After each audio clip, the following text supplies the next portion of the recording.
दोस्तों, धन्ना जी का जन्म एक सामान्य किसान परिवार में हुआ था। इनके पिताजी मुख्य रूप से खेती करते थे और गायों का पालन किया करते थे। एक दिन धन्ना जी के परिवार के कुलगुरु, जिनका नाम था पंडित त्रिलोचन, वे तीर्थ यात्रा करके लौटे और कुछ दिनों के लिए धन्ना जी के घर पर रुक गए।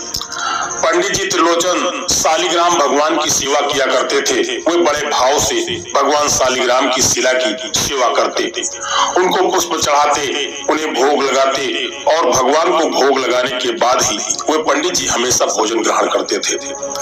बालक धन्ना पंडित जी को यह सब करते हुए देखता था।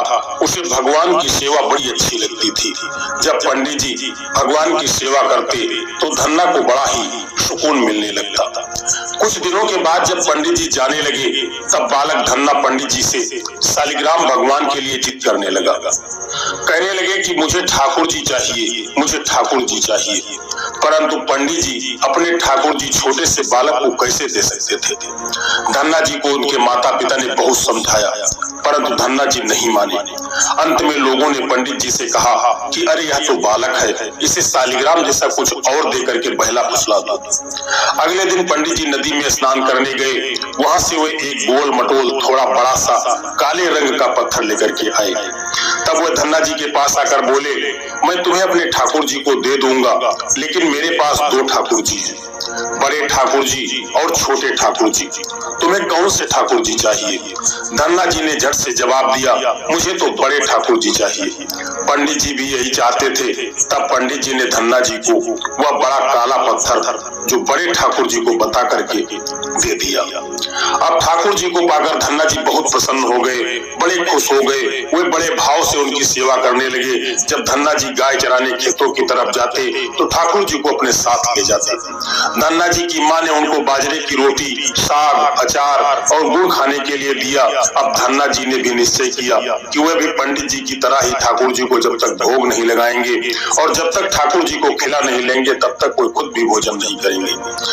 धन्ना जी जब खेत में पहुंचे तो प्रेम से ठाकुर जी को पुकार करके कहने लगे कि ठाकुर जी, जब तक आप भोग नहीं लगाएंगे तब तक मैं भोग नहीं लगाऊंगा। धन्ना जी ने निश्चय किया कि जब तक ठाकुर जी प्रकट होकर भोग नहीं लगाते वे भी भोजन का एक टुकड़ा ग्रहण नहीं करेंगे। जब ठाकुर जी ने भोग नहीं लगाया तो धन्ना जी ने शाम को वह रोटी गाय को खिला दिया। 3 दिन तक ऐसा ही चलता रहा। न ठाकुर जी भोग लगाते और न धन्ना जी भोजन करते। चौथे दिन की बात है, धन्ना जी की माता फिर से रोटी लेकर आई। अब धन्ना जी के खेतों में जोर जोर से धन्ना जी जाकर के रोने लगे और ठाकुर जी से गुहार लगाने लगे। वे बोले, आप तो बड़े ठाकुर जी हैं, आपको तो लोग रोज 56 प्रकार का भोजन खिलाते होंगे, परंतु मैं तो बालक हूँ, 3 दिन से भूखा हूँ और परेशान हूँ। आपको मुझ पर दया भी नहीं आती? क्या मुझ पर दया करके ही थोड़ा भोग लगा लो जिससे मैं भी कुछ खा सकूं? क्योंकि पंडित जी ने कहा था कि आपको खिलाए बिना मैं कुछ नहीं खा सकता, इसलिए पहले आप खा लो, इसके बाद ही मैं खाऊंगा। धन्ना जी की भोलेपन से की गई प्रार्थना को सुनकर भगवान श्री कृष्ण साक्षात प्रकट हो गए। अपने ठाकुर जी को देखकर धन्ना जी बहुत प्रसन्न हो गए। उन्होंने ठाकुर जी को माँ की दी हुई बाजरे की रोटी, साग और गुड़ खाने को दे दिया। ठाकुर जी बड़े चाव से रोटी खाने लगे। 4 रोटियों में से 2 रोटी ठाकुर जी ने खा लिया। अब ठाकुर जी तीसरी रोटी को खाने लगे। तब धन्ना जी ने उनका हाथ पकड़ लिया और कहा, सारी रोटियां आप ही खा जाएंगे क्या? मुझे तो भी भूख लगी है, तो मैं कैसे खाऊंगा? मैं तो 4 दिनों से भूखा हूँ, मैंने कुछ भी नहीं खाया है। 2 रोटी आपने खा ली, अब 2 रोटी मेरे लिए छोड़ दो। इसके बाद ठाकुर जी मुस्कुराने लगे और बची हुई 2 रोटियां धन्ना जी ने खाई जो ठाकुर जी ने छोड़ी थी। अब तो उनका यह रोज का नियम बन गया। धन्ना जी जब भी गाय चराने जाते तो भोजन खेत में जाकर के ठाकुर जी के साथ ही करते थे। एक दिन ठाकुर जी ने धन्ना जी से कहा कि तुम रोज मुझे रोटी खिलाते हो, मैं मुफ्त में रोटी नहीं खाना चाहता था, मैं तुम्हारा कोई काम कर दिया करूंगा। धन्ना जी ने कहा, मैं तो बालक हूँ, केवल गाय ही चराता हूँ, मैं आपको क्या काम बता सकता हूँ। तब ठाकुर जी ने कहा कि मैं तुम्हारी गाय ही चरा दिया करूंगा। उस दिन के बाद से ठाकुर जी धन्ना जी की गाय चराने लगे। एक दिन धन्ना जी ने ठाकुर जी से पूछा, आप मुझे अपने हृदय से क्यों नहीं लगाते? तब ठाकुर जी ने कहा, मैं तुम्हें प्रत्यक्ष हो गया हूँ। लेकिन पूरी तरह से मैं तब मिलता हूँ जब कोई सदगुरु जीव को अपना लेता है। अभी तुम अपने किसी गुरु की शरणागति ग्रहण नहीं की है, इसीलिए मैं तुम्हें अपने हृदय से नहीं लगा सकता। तब धन्ना जी बोले, मैं जो जानता नहीं कि गुरु किसे कहते हैं, फिर मैं अपने गुरु कैसे बनाऊं? ठाकुर जी बोले, काशी में जगत गुरु श्री रामानंदाचार्य मेरे ही स्वरूप में विराजमान है, तुम जाकर उनकी शरण ग्रहण करो। ठाकुर जी के कहने के अनुसार धन्ना जी ने काशी जाकर रामानंदाचार्य जी की शरणागत ग्रहण कर ली। उस समय धन्ना जी की आयु लगभग 15-16 साल के आसपास थी। श्री रामानंदाचार्य जी ने धन्ना जी को अपने शिष्य के रूप में स्वीकार कर लिया और उन्हें आदेश दिया कि अब तुम अपने घर चले जाओ। Get branded trolleys starting $12.99. और उन्हें आदेश दिया कि अब तुम अपने घर चले जाओ। धन्ना जी बोले, गुरुजी, अब मैं घर नहीं जाना चाहता, आप मुझे घर जाने का आदेश क्यों दे रहे हैं? गुरुजी बोले, अगर तुम यहाँ रहकर भजन करोगे तो केवल तुम्हारा ही कल्याण होगा, लेकिन अगर तुम अपने घर जाकर खेती किसानी करते हुए अपने माता पिता की सेवा करते हुए भजन करोगे तो तुम्हारे साथ कई जीवों का उद्धार हो जाएगा। गुरुजी की आज्ञा के अनुसार धन्ना जी घर को लौट आए। इसके बाद जैसे ही धन्ना जी घर पहुंचे, ठाकुर जी ने उन्हें अपने हृदय से लगा लिया। इसके बाद धन्ना जी खूब संत की सेवा करने लगे। जब भी उनके गांव में कोई साधु संत आता, धन्ना जी उन्हें अपने घर में ले आते और बड़े प्रेम से उनकी सेवा करते, उन्हें भोजन खिलाते। संतों की सेवा करने के कारण अब उनके घर दूर दूर से साधु संत आने लगे। धन्ना जी उन सभी का बड़े प्रेम से सत्कार करते और उन सभी को भोजन खिलाते। एक दिन की बात है, धन्ना जी के पिता ने धन्ना जी से कहा कि देखो भाई, हम लोग गृहस्थ हैं, यदि महीने में एक आध बार कोई साधु आ जाए तो हम उसकी सेवा भी कर दें और उन्हें भोजन भी करवा दें, लेकिन तुम्हारी इन साधुओं से ऐसी दोस्ती हो गई है कि हर दूसरे दिन कोई न कोई साधु चला आता है और अपने साथ एक दो और को भी ले आता है। यह ठीक नहीं है।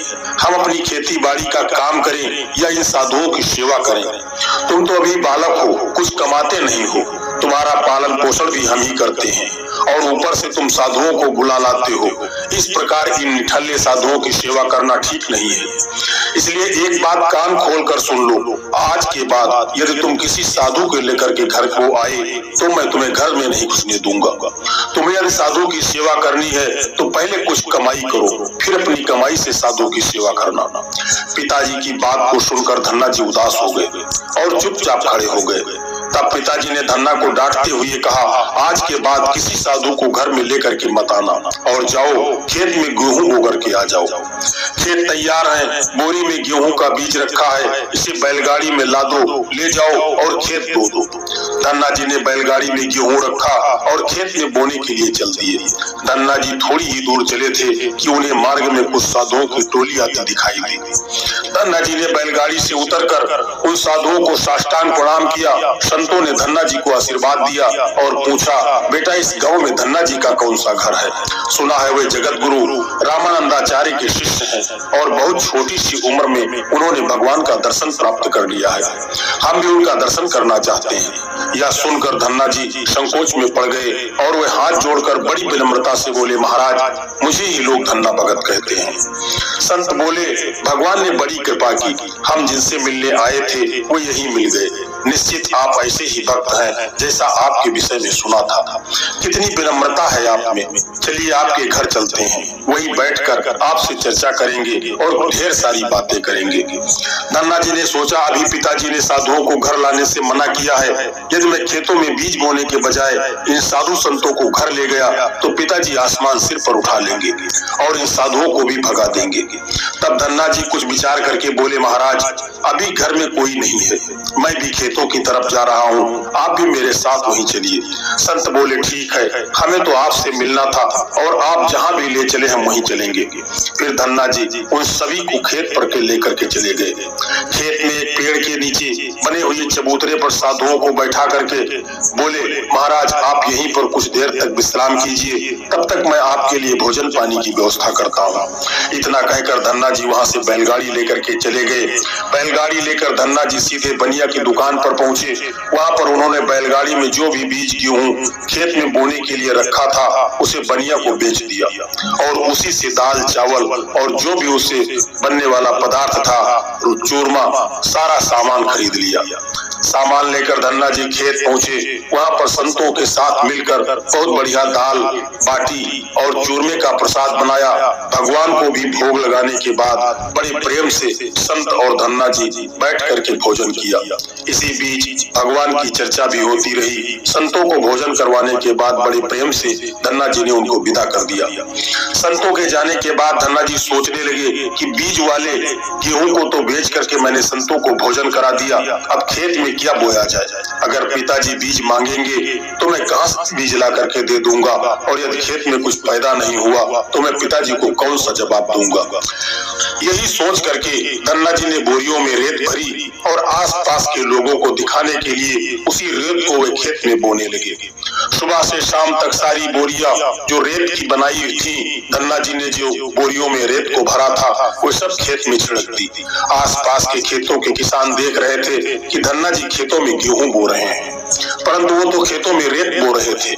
खेत बोने के बाद धन्ना जी बड़े प्रसन्न मन से घर की ओर चल दिए। वो सोचने लगे खेत में तो कुछ उगना नहीं है तो देखभाल भी नहीं करनी पड़ेगी। और पिताजी ने पूछा कि खेत बो आए। धन्ना जी जब घर पहुंचे तो बोले कि पिताजी मैं खेत को बो आया हूँ। कुछ दिन बीते। धन्ना जी के पिताजी और गांव के कुछ बड़े बूढ़े लोग धन्ना जी के पास आए और बोले कि तुमने कैसा खेत बोया है, ऐसी फसल तो हमने अपने जीवन में आज तक नहीं देखी। ऐसा लगता है जैसे गेहूं का एक एक दाना नाप नाप करके एक समान दूरी पर बोया गया है और सारे ही दाने उगाए हैं। इतनी सुंदर फसल तो हमने आज तक नहीं देखी। ये सब तुमने कैसे किया। धन्ना जी सोचने लगे ये सब तो उनको ताने मार रहे हैं, खेत में कुछ उगा नहीं होगा इसीलिए ऐसी बातें ये सब कह रहे हैं। तब धन्ना जी आश्चर्यचकित होकर के स्वयं खेत पर जाकर के देखा तो वहां जाकर वे जब पहुंचे तो बड़े ही आश्चर्यचकित हो गए।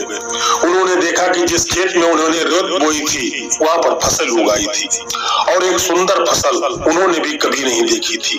फसल को देखकर धन्ना जी भगवान की कृपा का एहसास हुआ और उनकी आंखों से आंसू निकल आए। धन्ना जी जोर जोर से रोने लगे। जब धन्ना जी के पिता और अन्य गांव वाले ने रोने का कारण पूछा तब धन्ना ने रोते हुए सारी घटना कह सुनाई। धन्ना जी बोले पिताजी जब आपने संतों को घर लाने के लिए मना किया था और खेत बोने के लिए गेहूं दिया था, उसी दिन मुझे मार्ग में कुछ संत मिले। मैंने उन संतों को अपने घर में नहीं लाया और खेत पर ठहरा करके जो भी बीज मैंने बोने के लिए गेहूं लिया था वो सब बनिए की दुकान पर बेच करके मैंने संतों को भोजन करवा दिया। इसके बाद मैंने लोगों को दिखाने के लिए खेत में रेत को बो दिया। फिर यह फसल कैसे उगाई मुझे नहीं मालूम, यह कैसे हो गया। धन्ना जी की बात सुनकर उनके पिताजी की आंखों में आंसू आ गए और वे बोले मेरा धन्य भाग जो मेरे घर में ऐसे पुत्र ने जन्म लिया। आज के बाद हम तुमको रोकेंगे नहीं, खूब साधु को बुलाओ, संतों की सेवा करो, हम तुम्हें अब कभी मना नहीं करेंगे। आज से मैं भगवान की भक्ति किया करूंगा और तुम्हारे साथ संतों की सेवा करूंगा। इसके बाद धन्ना जी और उनके परिवार वाले खूब संतों की सेवा करने लगे। कुछ समय बाद धन्ना जी की उगाई हुई फसल को काटने का समय आ गया। उस समय से उतने ही आकार की खेती से 50 गुना ज्यादा गेहूं निकला। यह गेहूं इतना ज्यादा था कि उसे रखने तक की जगह नहीं बची थी। गांव से सभी लोग धन्ना जी की फसल देख करके आश्चर्यचकित हो गए और सभी आश्चर्य करने लगे थे। अब धन्ना जी और उनका परिवार अपनी क्षमता के अनुसार खूब संत की सेवा और भगवान की भक्ति करने लगे। उनके घर हमेशा साधु संतों का तांता लगा रहता था। साधु संतों की बड़ी बड़ी जमातें आती। धन्ना जी बड़े प्रेम से उन सभी का आदर सत्कार करते। अब धन्ना जी जब भी खेतों में फसल बोते हर बार ऐसे ही फसल होने लगी। अब धन्ना जी अपने गांव के बड़े किसान बन गए। गांव के सभी लोग धन्ना जी के चमत्कारी संत मानने लगे और उनके खेतों की मिट्टी को भी चमत्कारी मानने लगे। अब जिन लोगों के खेतों में पर्याप्त फसल नहीं होती वे लोग धन्ना जी की खेतों की मिट्टी को ले जाकर अपने खेतों में छिड़क लेते, जिससे उनकी फसल भी अच्छी होने लगी। चारों तरफ धन्ना जी की जय जयकार होने लगी। एक बार भगवान ने धन्ना जी की परीक्षा लेना चाहा। धन्ना जी गांव में अकाल पड़ गया। धन्ना जी बड़े किसान थे, उनके पास बहुत खेती थी और अन्न के भंडार भरे भरे थे। अकाल के कारण उनके गांव और आसपास के क्षेत्रों के ब्राह्मण, संत, गरीब और जरूरतमंद लोग धन्ना जी के पास मदद की उम्मीद से आने लगे। धन्ना जी भी उन्हें दोनों हाथों से भंडार लुटाने लगे। कभी कोई जरूरतमंद उनके घर से खाली हाथ नहीं लौटा।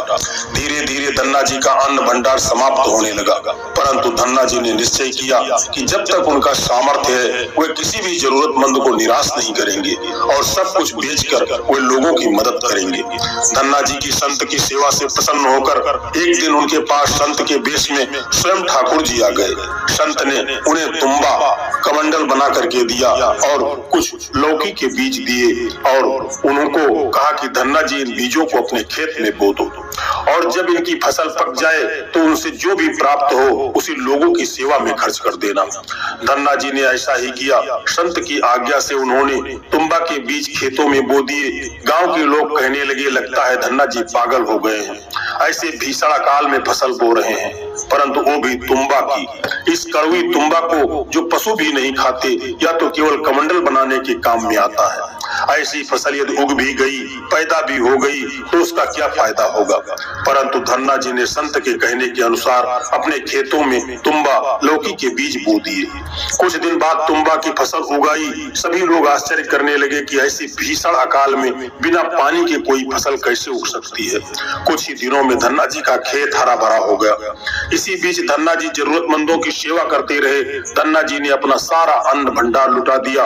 उनके घर में जो भी फसल के बीज रखे थे वे सब उन्होंने संतों को भोजन के लिए दान कर दिया। अब उनके पास अपने परिवार के गुजारे के लायक भी अन्न नहीं बचा था।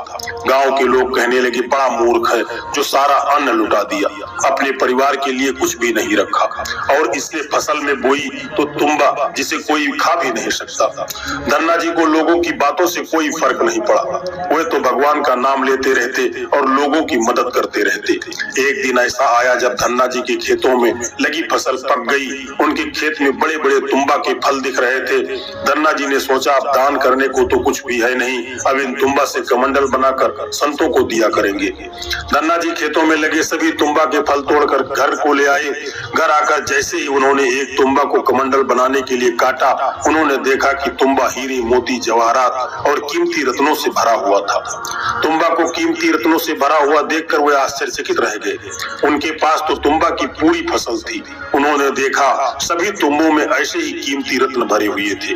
अब उनके पास इतने कीमती रत्न और जवाहरात हो गए जिससे किसी राजा के पास शायद भी न हो। इस चमत्कार को देखने के बाद धन्ना जी को उन संतों की याद आई जिन्होंने उन्हें तुम्बा के बीज दिए थे। उस संत ने कहा था कि इस फसल से जो भी प्राप्त हो उसे लोगों की सेवा करना। अब धन्ना जी उस धन से लोगों की सेवा करने लगे। फिर वे दोनों हाथों से लोगों की मदद करने लगे। उस समय वह अकाल कई वर्षों तक चला। उस समय धन्ना जी ने अपने घर में और आसपास कई गांवों में लंगर शुरू करवा दिया। आसपास के सैकड़ों गांवों के लाखों लोग वर्षों तक धन्ना जी के लंगर में तीनों समय का भोजन किया करते थे।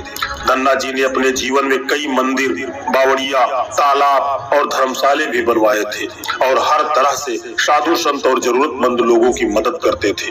लोग धन्ना जी को धन्ना सेठ कहकर बुलाने लगे। धन्ना जी जैसा धनी आज तक कोई नहीं हुआ। वे धन और मन दोनों से धनी थे। आज भी उनके नाम पर धनी लोगों को धन्ना सेठ की पदवी दी जाती है और कहा जाता है, क्या तुम धन्ना सेठ हो गए। दोस्तों, यदि भगवान की कृपा जिस व्यक्ति पर हो जाए और उनका आशीर्वाद जिनको प्राप्त हो जाए, उनके लिए जीवन में कुछ भी असंभव नहीं होता, सब संभव हो जाता है। भगवान की कृपा धन्ना पर बनी और धन्ना सेठ बन गए। दोस्तों, यह कहानी आपको कैसी लगी है एक प्यारा सा कमेंट करके जरूर बताना और कहानी यदि आपको अच्छी लगी है तो वीडियो को एक लाइक करके चैनल को सब्सक्राइब करने की भी कृपा कर देना। जय श्री कृष्णा, राधे राधे।